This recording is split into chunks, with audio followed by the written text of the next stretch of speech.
So a while ago, I asked you guys, my faithful audience, what I should make a video about. And the very top comment was this one: how to get a character voice right for someone you are completely unfamiliar with. Like, say you're a 40-year-old man writing a 17-year-old girl from 17th century Finland. Well, that is highly specific, and I'm going to give you an answer, not just to write 17th century 17-year-old Finnish girls, but also how to write anybody who is very different than you. And I'll start by saying there's some really common mistakes when you're trying to do this. The first one is the historical trap. If you're writing people from a different age, sometimes people think if they just throw in some these and thous and mayus, all right, great, they're done. Like, it's authentic dialogue now.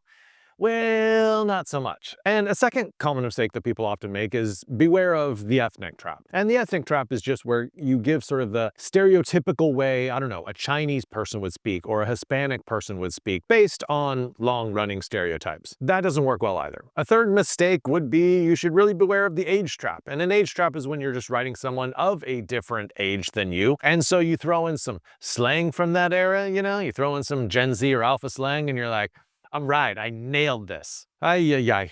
No, just please don't do that either. And the fourth mistake that people make is you gotta be aware of the gender gap, because when you're a man writing a woman, don't just talk about periods and boobs and stuff all the time. It's not a convincing way to portray them. If you're a woman writing a man, you shouldn't always be talking about muscles and stony silences. I mean, if you really want more about that, you can watch my videos on gender, or don't, because those were controversial. I got a lot of pushback on them, but still, I mean, maybe you should watch them because I thought they added some really helpful conversation bits on how you can write the opposite gender. Anyhow, do or don't, whatever. Let's move on to figuring out positive ways that you can go about creating characters who sound real even when they're really different than you. I'm gonna give you 8 steps, and I really encourage you to go through every single one of the 8 steps because every single one is necessary. The first one's gonna seem not very important, but just trust me, it actually is.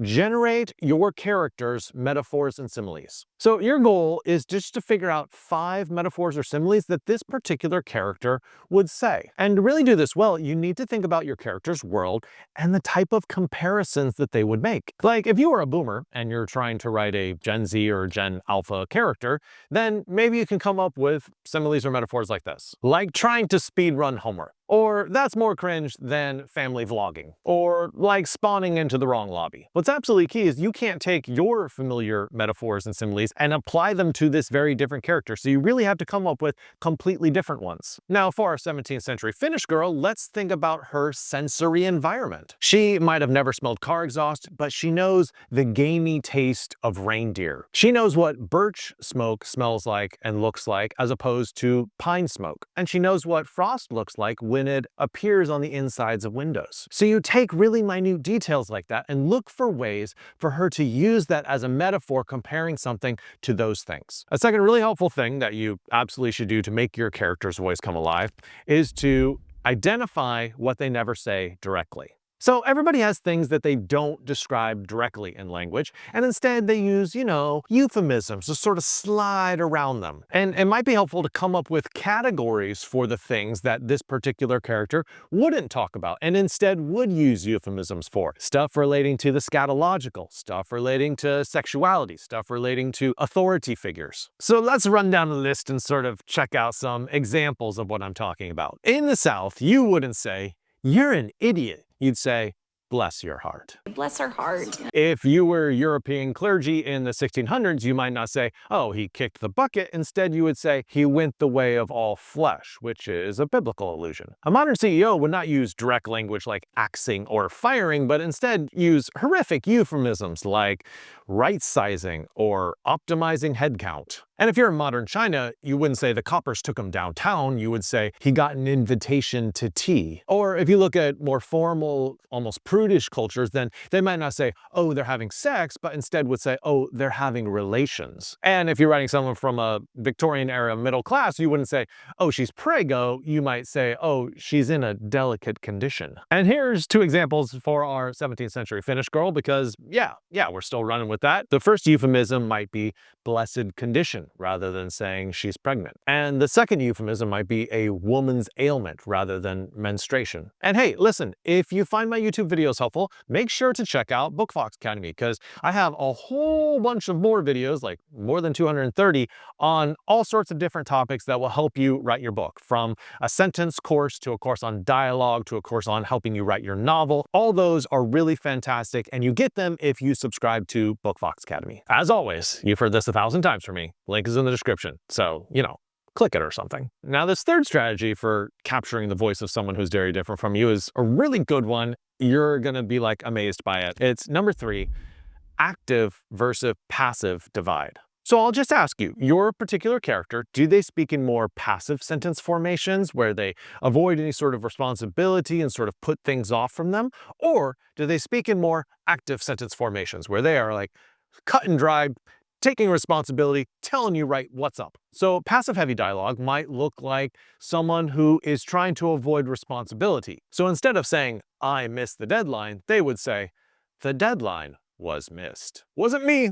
There was no I involved there, right? It just happened. It wasn't my fault. Or perhaps a person who speaks in a lot of passive sentences is a very self-effacing person. I think of a character like Eeyore from Winnie the Pooh. My tail has been lost again. It's not, I lost my tail, right? Or my birthday was forgotten, naturally. So he rarely takes ownership of situations. Instead, he positions himself as someone that things happen to. In contrast, let's look at someone who uses a lot of active verbs in their dialogue. Think about Jack Reacher from any one of the lead child novels. This is a man who says, I saw the problem. I fixed it. I left town. Like, whatever it is, it's like, I am man. I am doing this. This is not a man who is known for speaking in roundabout passive constructions. And, little side tip here, if you ever wanted to make a really pivotal scene, then it might be amazing to have Jack Reacher finally speak in a passive voice, or to have Eeyore finally speak in a very direct active voice. Now, in regards to our 17th century Finnish girl, I don't know whether she's passive or active. You really could go either way depending on what you want her personality to be like.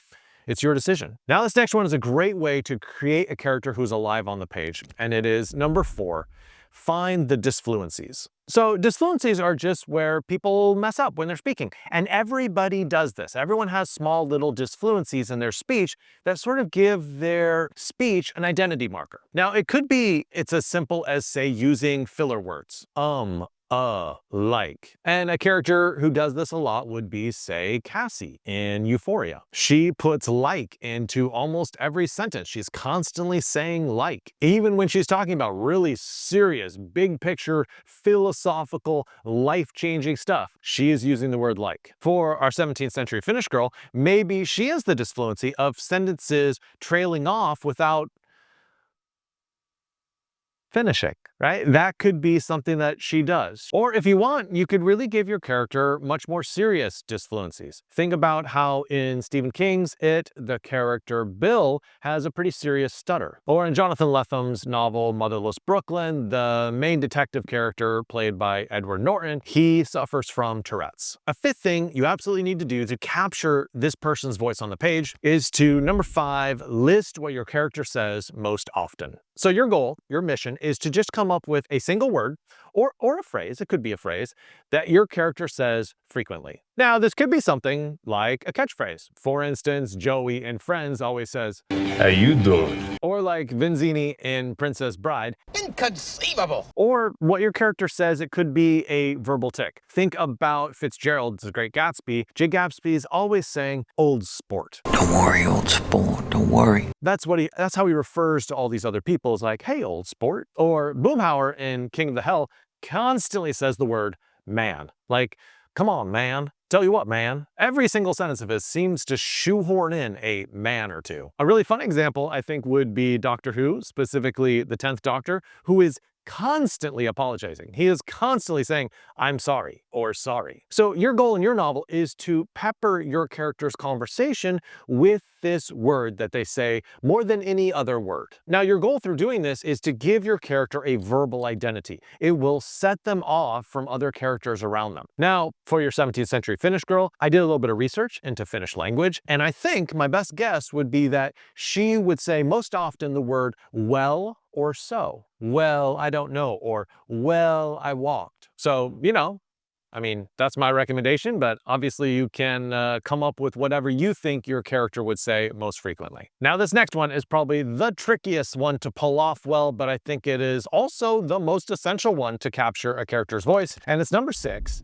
Nail your character's syntax. So syntax is a big umbrella term referring to the order of words in a sentence. Which words come first and which ones come later. So say you are writing an autistic child and you are not an autistic child. How do you capture that voice authentically? So to learn how to do this, let's look at Mark Haddon's book, The Curious Incident of the Dog in the Nighttime. Here we have a character called Christopher who is autistic. And I think what's notable about his speech patterns is that they are very ordered.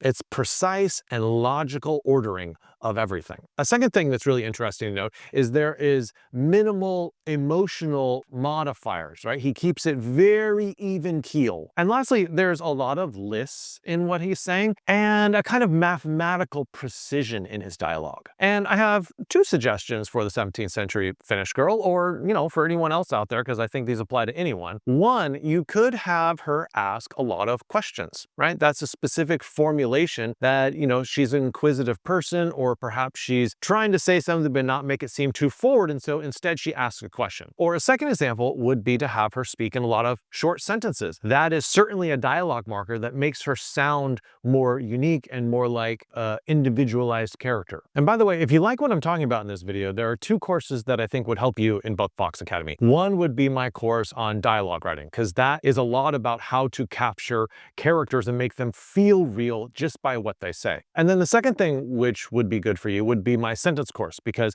it takes you through how to construct sentences that sound as if they're from a bunch of different people, how to capture different people on the page. Now, not a lot of authors think about this 7th point, but it is an absolutely essential one. It is make their social position influence their speech. So if you think about it, the way that people speak is affected by their pecking order in society. So think about a character like Samwell Tarly in Game of Thrones. He is very low on the totem pole of social power. So because of that, how does he speak? He hedges a lot of the statements he gives because he's very hesitant and he doesn't want to come off as too forward. So he'll start sentences with stuff like, I think, or, well, I read once, or, but perhaps I'm wrong. And then in contrast, look at a person who has very high social power. What might they do? Well, they might refuse to be interrupted. And I actually had an uncle who would speak in this way. If anyone ever tried to chime in on what he was saying, he would just keep speaking. He would speak over them. He would refuse to be interrupted and would speak until he was done speaking, if you know what I mean. And it was a way for him to signal that he felt he was more powerful and important than you. Now, the 17th century Finnish girl, she could be from nobility, she could be a poor farm girl. You said rural though, so that makes me think oh, she's more on the poorer side. For an example of this, let's look at Kristin Lavransdatter, which is a book by Sigrid Undset. This is a novel set in Norway in the 14th century, and she happens to be the daughter of a very affluent landowner, which, yes, it's a different situation, but I think you could probably do the opposite of this. She has very formal, courteous speech, and she uses all the proper honorifics. She has a very sophisticated vocabulary with a lot of reference to religion and literature. And she also has really good code switching ability, so she can speak in one way to aristocrats and in another way to the servants. So if you're writing a character who is rural and has none of that education, you strip away the vocabulary, make it very, very simple. You have them mess up on honorifics, and you have them mess up when speaking to someone of noble birth. Now, this last point addresses some of the most common mistakes that authors make when they're trying to create a character whose voice sounds different. It is number 8. Adjusting for time periods. So a lot of authors think that when they write a character in a different time period than themselves, they have to perfectly replicate exactly how that person would speak. And I just want to caution you against that. Hilary Mantel, in her historical novel Wolf Hall, is not using thou and thee and hast, even though that would be the appropriate language for that time period. No, she's updating the language so it sounds familiar to modern day speakers. But how does she still make it sound like it's coming from a different time period? Well, I'll make 2 observations. One, through very slight syntax variations. Though she be a simple maid, it just inverts the order a little bit. She doesn't say, even though she's a maid. No, throwing in that be gives it a little bit of an archaic tone. And secondly, she just uses nouns of that period. So she says stuff like lordship, and ruffians. Now, if you're writing characters set in the future, you also don't have to make their dialogue significantly different than our own. Now, in William Gibson's Neuromancer, they do say stuff like, oh, jacking into cyberspace, or I'm gonna punch deck. And yeah, those are great futuristic phrases that really work for the world that he's created. Or you could say update cursing, like in Battlestar Galactica, how they always use the word frack. And if you were writing in a slightly different universe, you can always play with the very structure of language as well. For instance, in A Psalm for the Wild Built by Becky Chambers, she has her characters' pronouns always be they. Or in Anne Leckie's Ancillary Justice, all her characters, their pronouns are she because their language lacks gender markers. So to bring it back around to our 17th century Finnish girl, let's pick some nouns that might be appropriate for her. She could use the word trencher because that's the name for a wooden plate. She could also use a word like headband because women in those days used to wear these scarf-like headdresses. Anyhow, I hope all that information helps you write characters whose voices are vastly different than your own. You can do it. You can pull it off. A little bit of research, a little bit of elbow grease, and your character will come alive on the page. And lastly, don't forget to check out Bookfox Academy in the link below, and happy writing.